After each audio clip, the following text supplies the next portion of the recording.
Bienvenue sur Africa 24 dans cette nouvelle édition de l'Africa Tonight. Voici les titres. Grand dialogue national au Cameroun. Le Premier ministre Joseph Dion Ngouté poursuit les consultations notamment auprès du patronat qui a formulé ses recommandations. L'Organisation des Nations Unies pour l'alimentation et l'agriculture, aux côtés des producteurs forestiers et agricoles togolais, soutien important à hauteur de 88 millions de francs CFA. Et direction l'Afrique du Sud, en fin d'édition, à la rencontre de Moussa Mota, un danseur au talent à toute épreuve. Mais tout d'abord au Bénin, où les forces Kori, pour un Bénin émergent de l'ancien président Thomas Boniaï, ont obtenu leur récépissé provisoire, un document qui a valeur d'existence légale. Aucune formation de l'opposition ne l'avait obtenu jusqu'à présent, document qui pouvait leur permettre de participer aux dernières élections législatives. Et son obtention soulève d'ores et déjà la polémique au sein du principal parti d'opposition, car pour avoir ce document, il y avait une exigence de charte des partis et une autre interministérielle qui exclut comme membres du bureau exécutif les personnes mises en cause par la justice. Une disposition qui pourrait alors concerner les ex-ministres Valentin Djenotin et Komi Kouché. Au Cameroun, le pouvoir poursuit les consultations en vue du dialogue politique, un dialogue voulu inclusif par le président Paul Biya, comprenant toutes les parties prenantes à la crise, conflit qui sévit dans les provinces anglophones du nord-ouest et du sud-ouest. Opposition, chefs religieux, différents acteurs prennent part aux consultations. Dernier acteur en date, le patronat camerounais. Reportage Thierry Ndassa. Le Premier ministre Joseph Dion Ngouté a accordé une audience le 21 septembre au patronat camerounais venu proposer des solutions durables pour un retour effectif à la paix dans les régions anglophones du nord-ouest et du sud-ouest. Constitué notamment du groupement interpatronal du Cameroun, le GICAM, et du mouvement des entrepreneurs du Cameroun, le MECAM, les patrons camerounais ont assuré au chef du gouvernement toute leur disponibilité pour une reprise sereine du climat des affaires au Cameroun. Nous devons donc saisir cette opportunité en faisant taire nos égos, nos susceptibilités et que seul prévalent en ce moment le réalisme, le pragmatisme et que l'intérêt supérieur du Cameroun puisse être là. Le mouvement des entrepreneurs du Cameroun a ainsi proposé au Premier ministre une approche visant à traiter en priorité les causes qui ont conduit selon eux à l'enlisement de la crise. Nous ne pouvons pas continuer à être dans un pays où les créateurs de richesses au secteur privé voient une minorité, une élite administrative s'accaparer des richesses du pays et laisser le peuple croupir dans la misère. Ça, c'est des choses qui choquent davantage. Surtout lorsque cet accaparement est mélangé à une sorte d'arrogance. Il est important que nous repartions vers un pays où ceux qui sont dans des positions d'autorité apprennent à travailler pour servir, et nous avons fait des propositions dans ce sens au Premier ministre du gouvernement. Pour rappel, le gouvernement proclamait le 2 septembre 2019 un décret portant reconnaissance du statut de zone économiquement sinistrée dans 3 régions du pays, parmi lesquelles la région du Sud-Ouest. L'Organisation des Nations Unies pour l'alimentation et l'agriculture mobilise 88 millions de francs CFA en faveur des producteurs forestiers et agricoles du Togo, un financement qui vise à renforcer les capacités de 12 organisations dans les régions centrales, des plateaux et maritimes. Les précisions d'Amenedji. 12 organisations de producteurs forestiers et agricoles togolais ont bénéficié d'un soutien financier de la FAO, Organisation des Nations Unies pour l'alimentation et l'agriculture, à hauteur de 88 millions de francs CFA. Par ce canal, la FAO veut encourager le développement du secteur agricole et forestier en misant sur le renforcement des capacités et l'amélioration de leurs moyens d'existence. La première chose, c'est de régler les problèmes fonciers des agriculteurs. La deuxième chose, c'est la question même de la mécanisation de l'agriculture. L'agriculture togolaise, même si les efforts sont faits, demeure une agriculture qui est rudimentaire. Il faut aller vers une agriculture qui est extensive. Ce financement s'inscrit dans le cadre de la mise en œuvre du mécanisme forêt et paysan de la FAO, dont la phase 2 a été lancée en avril 2019 dans le pays. À cet effet, les fonds ont été répartis entre 5 différents acteurs locaux, dont la Direction régionale de l'environnement, du développement durable et de la protection de la nature des plateaux et la centrale des producteurs de céréales du Togo. Disons que l'agriculture togolaise contribue à 40% du PIB. privé de l'économie togolaise et emploie près de 60% de la population togolaise.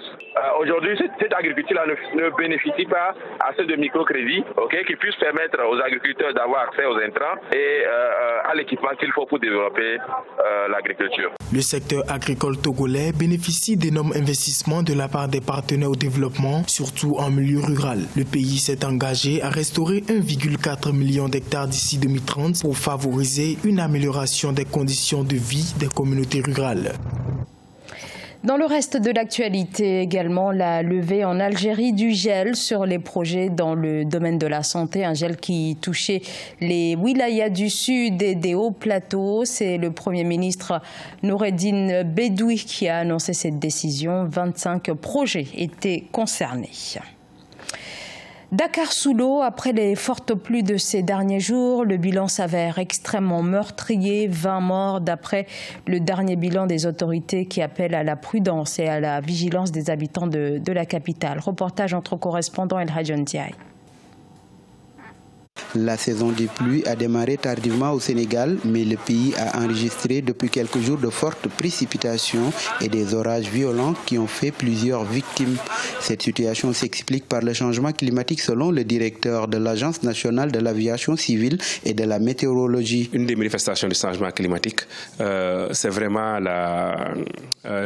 les phénomènes extrêmes, comme on appelle les phénomènes extrêmes, et ce qu'on est en train de vivre en ce moment. Mais ce qu'il faudrait, je pense, c'est prémunir, ce qu'on appelle poser un système d'alerte précoce. Ce qu'on est en train de faire, ça veut dire d'avertir les gens en temps pour qu'ils prennent leurs dispositions. L'autre chose, c'est que comme c'est un phénomène de changement climatique, il faudrait mieux participer à lutter contre le changement climatique, ce qu'on appelle réduire les gaz à effet de serre. En cette année 2019, la foudre a tué 20 personnes, dont 3 rien que le week-end allant du 14 au 15 septembre 2019. Devant l'hécatombe, les citoyens s'interrogent sur l'insuffisance des paratonnerres. Le pays n'en compte que 5250. Et selon les experts, la plupart des Sénégalais ignorent le comportement à adopter lorsqu'il y a orage et comment éviter la foudre. C'est pour cela qu'il faut éviter, quand on est surtout loin de la ville, loin des paratonnerres, n'est-ce pas, d'être dans des objets qui sont culminants. Supposons, les gens ont cet instinct, quand il pleut, ils vont sous un arbre. C'est la chose qu'il ne faut pas faire. L'autre chose, quand c'est un terrain de football ou un endroit dégagé, il faut éviter d'être la chose la plus élevée. Et ce qu'il faudrait, c'est peut-être s'asseoir et puis fermer ses jambes, des choses comme ça, éviter en ça. La meilleure manière, comme on le dit chaque fois, c'est vraiment les paratonnerres qu'il faut. Mais en absence de paratonnerres, il faut éviter d'être la personne vraiment ou l'élément le plus élevé. Le gouvernement a déclenché le programme dénommé ORSEC, Organisation des secours au niveau des régions concernées par les inondations causées par les fortes pluies qui ont été enregistrées ces derniers jours sur l'étendue du territoire national. Ce plan prévoit aussi le renforcement des paratonnerres à Dakar et dans les régions. Le chômage des jeunes, véritable fléau sur le continent. Les jeunes, c'est aujourd'hui 60% de l'ensemble des personnes sans emploi. Pour y faire face, certaines structures tentent d'offrir des formations plus en adéquation avec les réalités du marché du travail. Au Tchad, un débat est lancé si oui ou non il faut davantage mettre l'accent sur les filières scientifiques. Reportage Mamat Ramadan commenté par Viviane Bauken. Au Tchad, avec la baisse drastique d'environ 45% des candidats aux séries scientifiques du baccalauréat ces 10 dernières années, le gouvernement est désormais engagé à faire la promotion des matières scientifiques. Une dizaine de nouveaux lycées scientifiques ont été créés et plus de 3000 nouveaux enseignants de sciences ont été recrutés pour la rentrée académique 2019-2020. Objectif, augmenter de 20% le nombre des scientifiques dans les universités d'ici 5 ans. Ces mesures-là sont vraiment à saluer dès les bas âge. On leur inculque donc la notion scientifique pour qu'ils arrivent déjà en terminale avec une bonne base comme cela.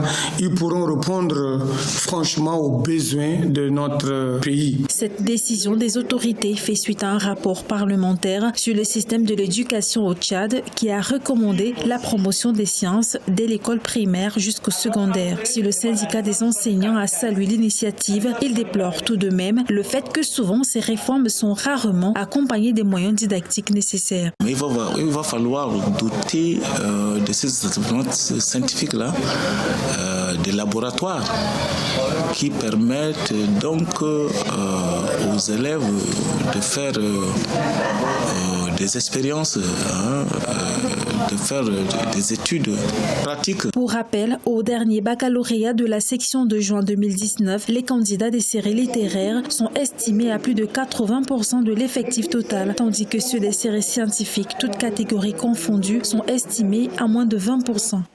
Et on vous emmène à présent en Afrique du Sud à la rencontre de Moussa Mota, un jeune danseur au talent hors norme, un artiste exceptionnel. Une belle leçon de vie car Moussa Mota a dû surmonter son handicap afin de pouvoir vivre pleinement sa passion. Aïssatou Diamanka Besland. Moussa Mota danse avec les stars et sur une seule jambe. C'est à l'âge de 11 ans qu'il a perdu le combat contre le cancer. Amputé d'une jambe, celui qui se rêvait footballeur va rejoindre les podiums pour danser.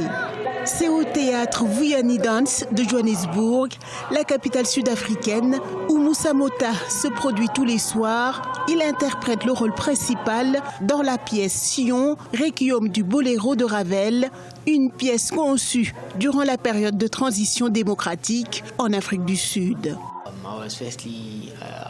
C'était l'amour de la musique qui m'a fait aimer la danse. Avant, j'étais d'abord un DJ et j'écoutais beaucoup de la musique et je dansais. Mes amis me demandaient comment je faisais. J'ai ensuite pris tout cela au sérieux et j'ai commencé à vraiment m'investir dans la danse. Mon seul défi, c'est comment réussir les chorégraphies. Pour un corps normal, ça lui prend 5 secondes pour les maîtriser. Pour moi, cela peut me prendre 10 secondes. C'est là la seule différence. Moussa Mota aime le Ushibuja, une danse de rue locale, le hip-hop et la danse contemporaine. Quand il ne danse pas, il est conférencier motivateur. Il incite les personnes handicapées à explorer différentes disciplines et à éliminer les préjugés sociaux. La chose la plus frappante quand vous le regardez danser, vous ne pouvez même pas dire qu'il porte des béquilles. Quand vous le remarquez enfin, vous vous dites que non, c'est pas possible. Et vous êtes stupéfait.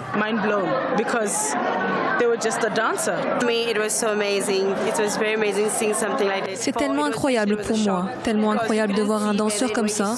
C'était un vrai choc, c'était waouh. Il est tellement incroyable, il est vraiment formidable. Sa passion pour la danse fait naître en lui d'autres ambitions. Le prochain challenge pour Moussa Mota, se rendre à New York pour partager sa vie de danseur.